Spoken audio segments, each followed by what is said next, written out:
Hiroshima Nagasaki. இந்த ரெண்டு இடத்துலயும் வெடிச்ச ஆட்டமிக் பாம்ல இருந்து தப்பிச்ச ஒருத்தரை பத்தி தான் உங்ககிட்ட சொல்ல போறேன். Japan car company Mitsubishi. ஆனா மிட்சுபிஷி 1945ல கப்பல் பிளைட் உதிரி பாகங்களை தயாரிக்கும் ஒரு ஹெவி இண்டஸ்ட்ரியல் கம்பெனியா மட்டும் தான் இருந்துச்சு. அங்கதான் சுடோமு யாமாகுசி அப்படிங்கிற ஒரு இன்ஜினியர் வேலை பார்த்துக்கிட்டு இருந்தாரு. அவருக்கு அப்ப வயசு 29. அவரை நாகசாகில இருந்து ஹிரோஷிமால இருக்கிற இன்னொரு பிரான்ச்சுக்கு 3 மாசம் வேலை பார்க்கறதுக்கு அனுப்பி இருந்தாங்க. அவரும் மனைவி குழந்தைகளை பிரிஞ்சு அங்க வேலை பார்க்க போயிட்டாரு. அப்படியே 3 மாசம் டைம் போயிடுச்சு. அவர் வந்த வேலை முடிஞ்சு அவர் மீண்டும் சொந்த ஊருக்கு புறப்பட வேண்டிய நாள் வந்துச்சு.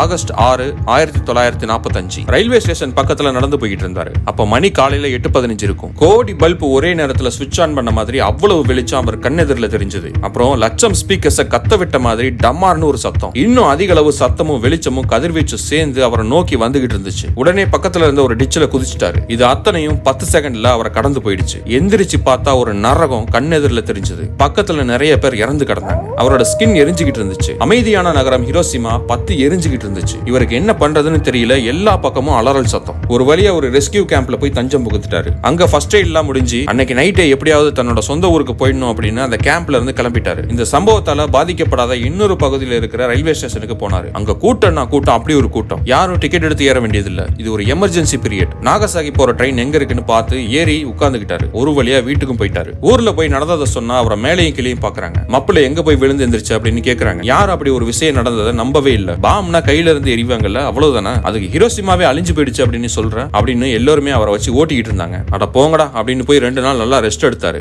ஆகஸ்ட் 9, 1945 அந்த சம்பவம் நடந்து முடிஞ்ச 3வது நாள் ஒரு 10 மணி போல நாகசாகில இருக்கிற அவரோட கம்பெனிக்கு ரிப்போர்ட் பண்ண போனாரு. அவங்களுக்கு இவரை பார்த்ததும் பயந்துட்டாங்க. என்னப்பா கை கால்ல கட்டு அப்படின்னு விசாரிக்க ஆரம்பிச்சாங்க. இவனுங்க சொன்னா என்ன நம்பவா போறானுங்க, இருந்தாலும் சொல்லி தொலைப்போம் அப்படின்னு அவர் நடந்ததை சொன்னாரு. ஆனா யாரும் நம்பல. சில விஷயங்கள் கண்ணெதிரில் பாக்குற வரைக்கும் நீங்க நம்ப முடியாது. அப்ப மணி காலை 11:02 இருக்கும். அதே வெளிச்சத்தை அவர் உணர்ந்தாரு. அது அவரோட பிரமையா இல்ல நிஜமா நடக்குதா அப்படின்னு உணர்ந்து முடிக்கிறதுக்குள்ள அதே போல 10 செகண்ட்ல எல்லாமே முடிஞ்சது. கண் விழிச்சு பார்த்தா இப்ப நாகசாகி நரகம் ஆயிடுச்சு. பக்கத்துல பலர் இறந்து கிடந்தாங்க. இவரை அங்க இருந்த ஒரு சுவர் அந்த வேவ் பிளாக் பண்ணி காப்பாத்திருக்கு. இந்த ஹிரோஷிமா நாகசாகில நியூக்ளியர் பம் வெடிச்சப்ப மொத்தமா 3 லட்சம் பேர் வரைக்கும் இறந்திருக்காங்க. ஆனா 2 இடத்துலயுமே இவர் இருந்திருக்காரு. ஆனா இவருக்கு எதுவும் ஆகல. இதுல ஆச்சரியமான விஷயம் என்னன்னா இவரோட ஃபேமிலிக்கும் எதுவும் ஆகல. ஆண்டவன் கொடுக்க நினைக்கிறதை யாராலையும் தடுக்க முடியாது. ஆண்டவன் தடுக்கிறதை யாராலையும் கொடுக்க முடியாது. இது வெறும் பஞ்ச் டயலாக் மட்டும் இல்ல. சுடோமு யாமாகுசி 96 வயசு வரைக்கும் வாழ்ந்துட்டு தான் இறந்து போயிருக்காரு. அவரோட மனைவி குழந்தைங்க எல்லாரும் 60 வயதுக்கு மேல வாழ்ந்துட்டு தான் இறந்து போயிருக்காங்க. இந்த வீடியோ உங்களுக்கு பிடிச்சிருந்துச்சு அப்படின்னா உங்களோட ஃப்ரெண்ட்ஸ் அண்ட் ஃபேமிலி சர்க்கிள்ல ஷேர் பண்ணுங்க. நீங்க யூடியூப்ல இருந்தா சப்ஸ்கிரைப் தட்டுங்க, இன்ஸ்டால இருந்தா ஃபாலோ தட்டுங்க.